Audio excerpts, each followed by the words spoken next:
Hey everyone, welcome back to Air Fry Everything. In today's video, we're going to be going over probably the most underrated air fried steak that you could possibly do. Check it out.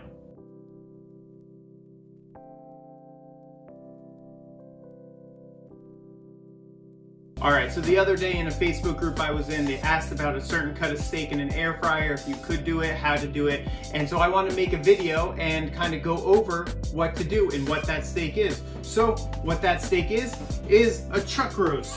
Right here, here's a big thick boy of a chuck roast. Now, obviously roast being its name, it's usually slow cooked, and so it can kind of break down some of the fibers, and some parts of it can tend to be a little chewy. But honestly, with a cut like this, with a piece like this rather, only part of it sometimes is a little chewy, and a lot of times, for me at least, I can get past that. That's no big deal. So for example, this one probably won't be terribly chewy.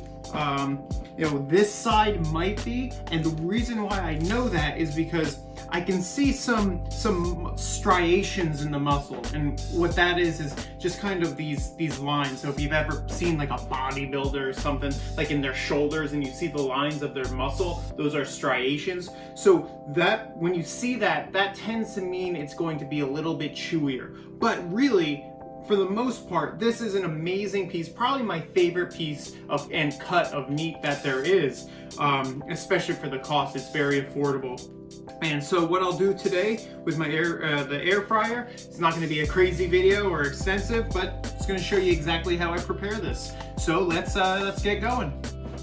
Okay, so we got our steak here. So it always helps to have a sharper knife. So we get out my little fancier knives for this. It just makes your life a little easier, but honestly, at the end of the day, since we're not doing that much with this, it's not going to be that big of a deal. So I'm just going to cut a piece for me to eat right now. As I said, this side is what I'm going to eat first because I know it's going to be more tender. This side's got a couple more striations pretty much right here. You can see them. It looks slightly different here versus here. So this will be a little chewier. So if I wanted to, I could slow cook that, but I'm not going to because I'm lazy and I'd rather have a steak, honestly. Okay, so what we're going to do is we'll get a piece like this. Okay, that's what we're dealing with. So I could put this whole thing in the air fryer and that'll be that, but it's pretty thick. That's, who knows, 2.5 inches thick. So simply what I'll do, figure out which side I want to cut from, try to go right in the middle and cut. And it is a little tougher to cut sometimes, depending on the fat inside of it. Sometimes this fat here could be a little bit more, have some more of those chewy bits, so it can make it a little tougher. But here we go. So here's the two steaks that I'm left with, being probably about an inch thick each one. Here's the remainder. I don't know how much this one is. This is 2 3/4 pounds, this whole steak. So all that's left to do, salt it. Salt on both sides. Okay, perfect. And to give it a fancy video touch, or touch for the video, I'll add some Icelandic sea salt. Oh man, look how pretty. And that's all I do to prepare. You could also take one of those mallets to it, I forget what they're called, and you could slam it up. That could potentially help, with the tenderness. And that's that. So once we're done preparing it, we'll let it sit for only a couple minutes. I'm too lazy to let them sit out for a while, and we'll throw it in the air fryer. So we're gonna preheat the air fryer and get cooking. Okay, we are 5 minutes in the future.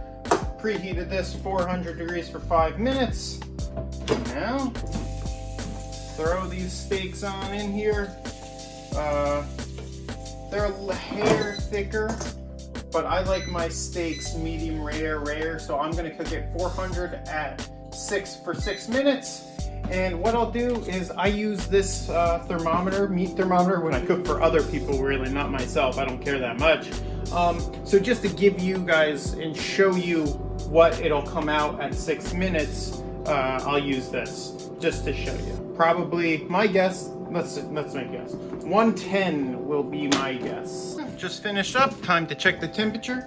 Don't mind this here. My wife decided she wanted to drop the basket and break it, and break my heart. So there we go, that's what it looks like. Let's get into this middle part. 105, 104, 107, 105, 104. Oh, sorry, you can't even see. Oh, 96, 104. Okay, you know what I'll do? That's even, see, but then this side is.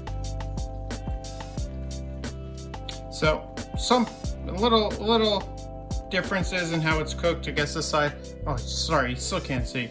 It's not, you know, as thick or thin. Excuse me, lost my train of thought there. What I'm gonna do, I'll just throw it in for 1 more minute. I would rather start at 6 minutes and then go up 1 or 2 minutes at a time, rather than go right to 8 and then realize I overcooked it and made a well steak, because well means you should not be eating steaks at all. So we'll check back in a minute. All right, 1 minute down. Let's see how much of a difference it made. 106, that's fine by me. I don't care, as I said. If you wanted it cooked more, what you could do is, you know, put it in here for 6 or 7 minutes, and then just let it sit for, you know, 1, 2, 3 minutes. And then you would be all good, because it's obviously still cooking once it's off. All right, there are beautiful pieces of chuck. Time for my favorite part of the video, the taste test. Here we are, ladies and gentlemen. We have our chuck roast. Most people say, as I said, you're not supposed to cook a chuck roast in an air fryer. It's gonna be chewy, it's gonna dry it out. And to those people, I say no. Yeah, they don't know what they're talking about. I'm not saying that an Instapot or what's the other one? Pressure cooker is another one. That's not even the one I'm thinking of. What's the French one? Sous vide. Sous vide could be good too, but then you gotta get a pan out at the end, and that takes longer. This took 6 minutes, right? So, without further ado, let's get on into it. I'm gonna try the thicker piece, and then, or one from the thicker side and one from the thinner side. So, to me, hopefully you can see it, look at it. Look at that beauty. You know, that is a perfect piece of meat for me. Let's see how chewy it is.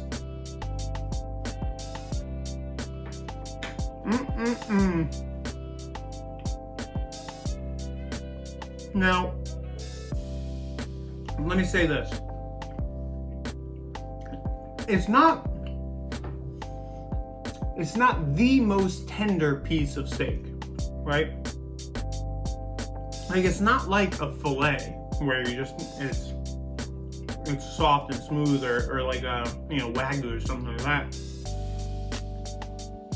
So it's a little bit chewy, not much, just a little bit. You have to know what you're expecting, right? And you have to take all these things into consideration, like how much you pay for the actual steak. Like, the flavor is there, it's delicious.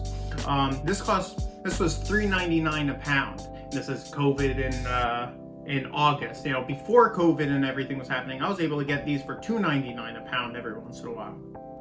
But the flavor is there, so if you wanted to be a little less chewy, don't cut off a big piece like I did. You know, cut off a little piece. You know, I'll go even smaller.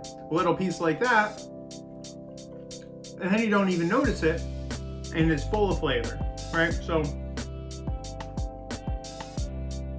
it's a perfect piece of steak. You know, as I said, people call it, you know, the poor man's ribeye, and listen, to me, this is just as good as a ribeye, honestly. Like, and what's ribeye? If you want to get a good one, you know, you're paying minimum $10 a pound, and that's, you know, that's for an okay one. All right, other side. I mean, that's where the fat was, so good to me, delicious. So there you have it. Hold on. A more positive thing about chewing your steaks a little longer, hey, you're building these these jaw muscles. And B, you get to savor the meat a little bit more. So, you know, it's a win-win for me personally. But there you have it. Chuck roast cooked in the air fryer, cooked for 6 or 7 minutes. If you want a little bit more well done, 8 minutes, whatever, if you're a crazy person. But to me, this is perfect. Takes 6 minutes. You don't have to do anything long, no crazy setup. And it's the way to go. It's delicious. And you know, you could cook for a whole family. It takes a couple minutes. Well, obviously, take a big one. It'll be a little bit longer than 6 minutes. But so anyway, my next videos, whenever they come out within the next week, there'll be more chuck roast videos, but also which is the best way to cook it, whether it'll be frozen or thawed or fresh. So be in tune for that. Hit the subscribe button, hit the like button. If you hit you can also hit the little notifications bar so you'll get notified every time I make a video and upload a video. Sorry, I've been a little absent. Life has been a little crazy, but anyway, that's all. Thank you so much for watching. Make sure you stay tuned, watch some of the other videos, and I will see you all in the next one. See you later.